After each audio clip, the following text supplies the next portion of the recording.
In a dark room, a mysterious figure mixes chemicals on the stove, always keeping his taser gun close.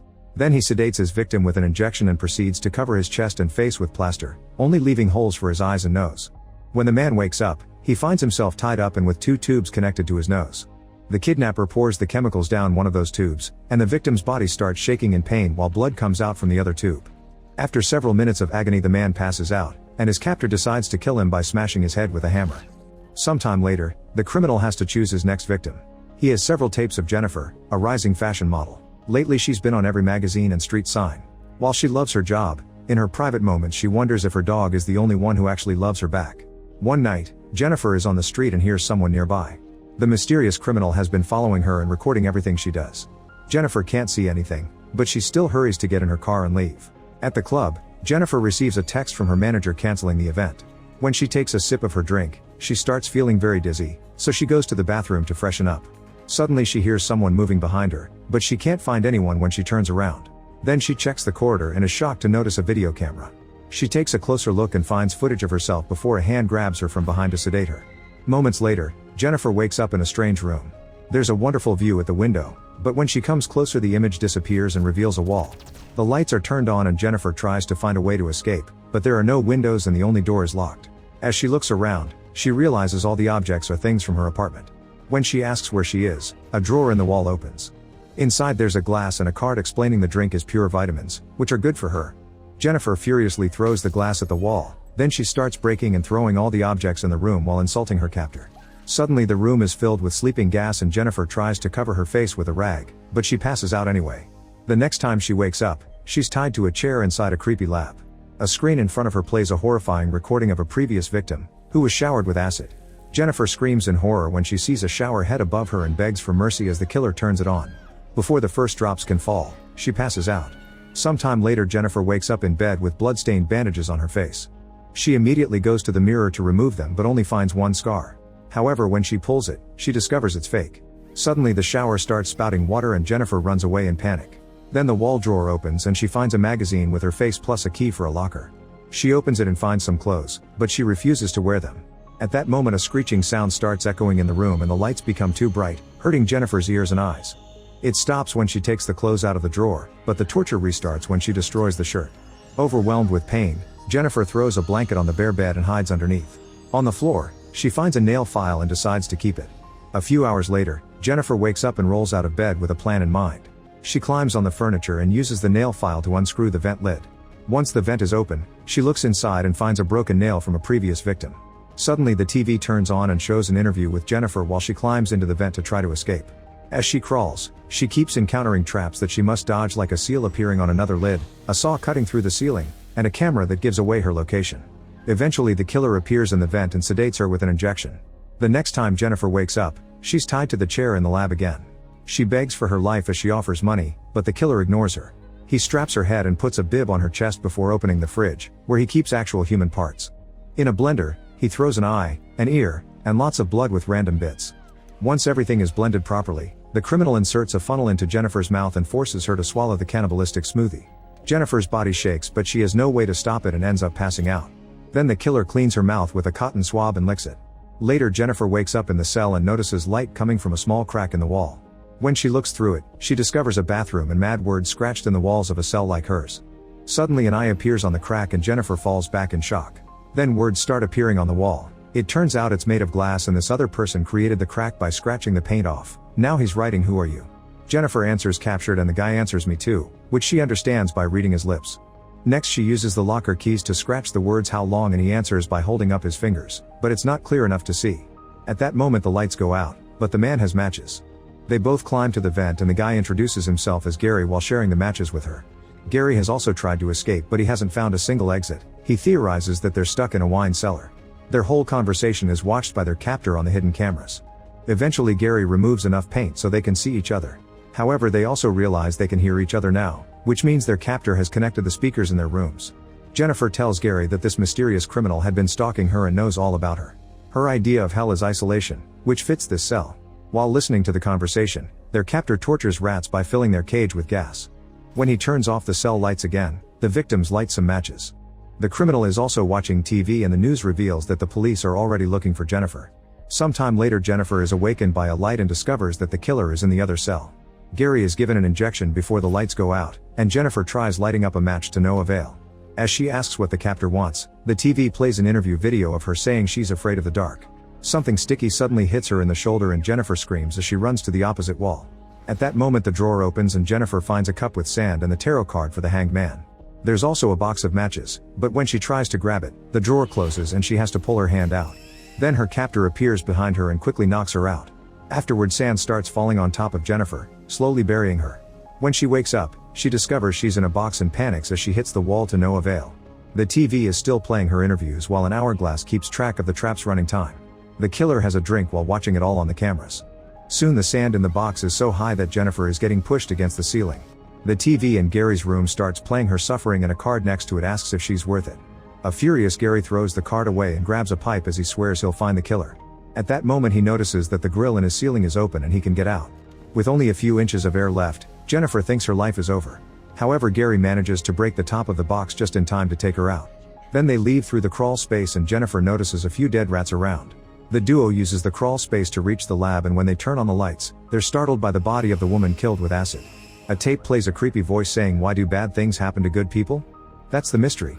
Terrified, Jennifer and Gary begin searching the area for an escape route, noticing all kinds of torture tools along the way. Eventually they find a locked door and Gary starts hitting it with the pipe. They can hear their captor coming for them, but Gary manages to break the lock and the duo keeps moving. Gary closes the door and pushes a few things to block it, then they continue to run while the killer shoots the door to reopen it. In the garage, Jennifer and Gary find another locked door and a car. The battery is dead, so Gary messes with the engine to make it work. Then they drive through the front door to finally escape the house. Unfortunately this is another trap. A canvas falls on the car to block their view and sleeping gas quickly knocks them both out. Later Jennifer wakes up tied to the chair in the lab again. There's a gun pointed at her head and another one in her hand pointing at a cage with her dog. A bunch of signs tell her that she must kill her dog in 30 seconds or she'll die.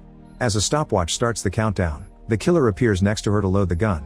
After lots of hesitation, Jennifer accepts she has no choice and opens fire, causing the dog to explode and blood to splash all over her. Afterward the captor goes to his bedroom, which requires a password to unlock.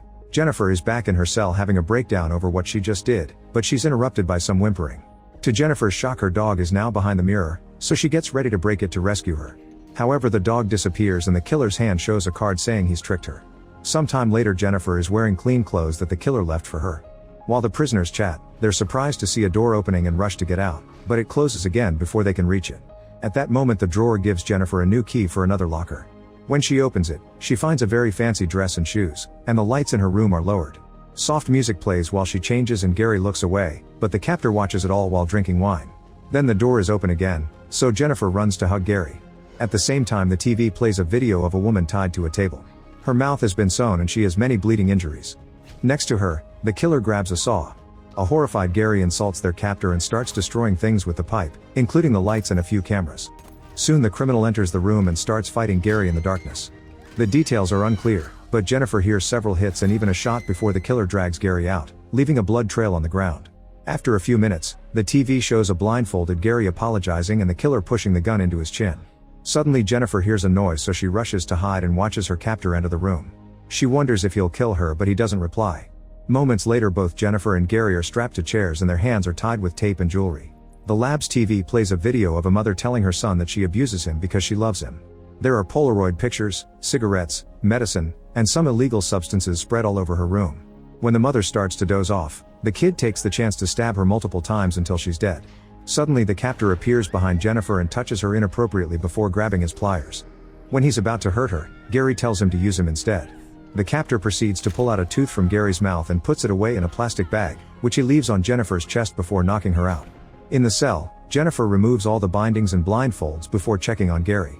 He's feeling well, so they decide to cuddle in bed and this soon escalates into naughty times. The killer watches this up close before returning to his room, where the TV keeps playing it for him. Later Jennifer has trouble waking up. Gary smells the water bottle and confirms she's been sedated again. When he looks at himself in the mirror, he notices blood in his nose and cleans it before making a mysterious gesture. Then he goes to the second mirror, which he opens to reveal a lock. He inserts a keycard to open the door and leaves the cell as if it was normal. Then Gary goes to the main bedroom, since he also knows the password. He decides to watch the video of the mother again and this time the kid's name can be heard. It turns out the stabbing child is Gary, and this murder was watched by his brother Ben, who had also been a victim of their mothers. After the video ends, Gary goes to the bathroom, where Ben is taking a bath. Ben is surprised that Gary sedated Jennifer so soon instead of having another naughty night, but Gary just says it was his call. In the kitchen, the brothers share sushi and touch each other in not very sibling ways. Gary wonders if Ben wants to be the one doing it with the girls, but Ben says he experiences it through Gary. Since today is the 4th day of Jennifer's captivity, they're supposed to kill her, but Gary is having doubts and wants to keep her longer. Ben immediately slaps him and reminds him they aren't capable of having the real thing, so a furious Gary stabs him and apologizes as his brother collapses. After hiding the body in the bathroom, Gary looks at pictures of all the girls he stalked. Suddenly he hears the bell, so he puts the albums away but doesn't close the cabinet properly. When he opens the door, 2 detectives come in and start asking questions, so Gary tells them that this is his mother's house and that Ben lives here but he's just visiting.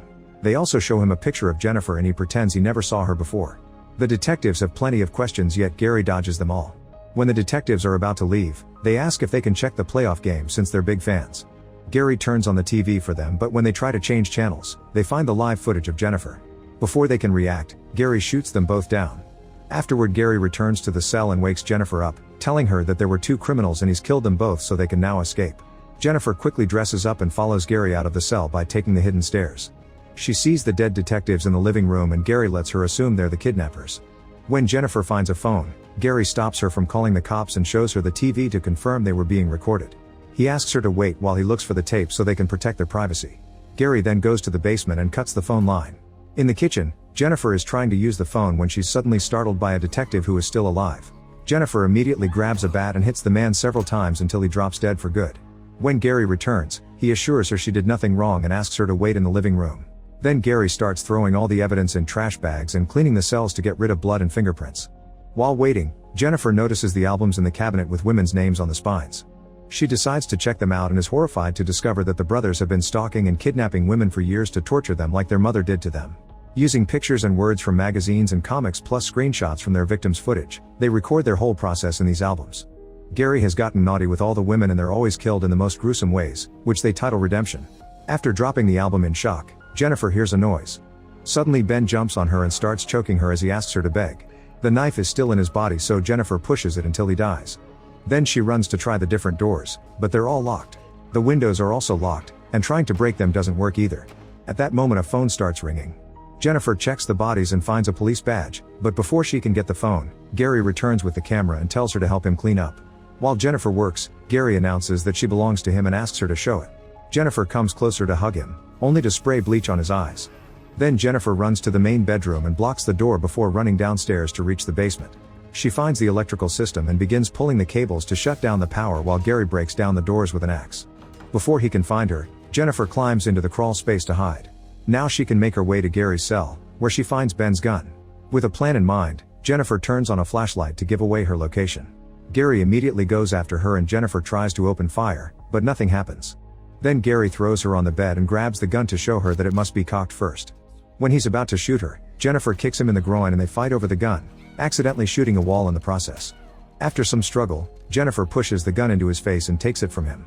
Knowing how to use it now, she shoots Gary several times in revenge, starting with his groin. Once he drops dead, Jennifer also shoots the giant poster of her. Moments later, Jennifer is leaving the house in clean clothes. On her way home, she sees more posters of her on the street. Make sure to subscribe and turn on notifications so you can watch more videos like this. Thanks for watching.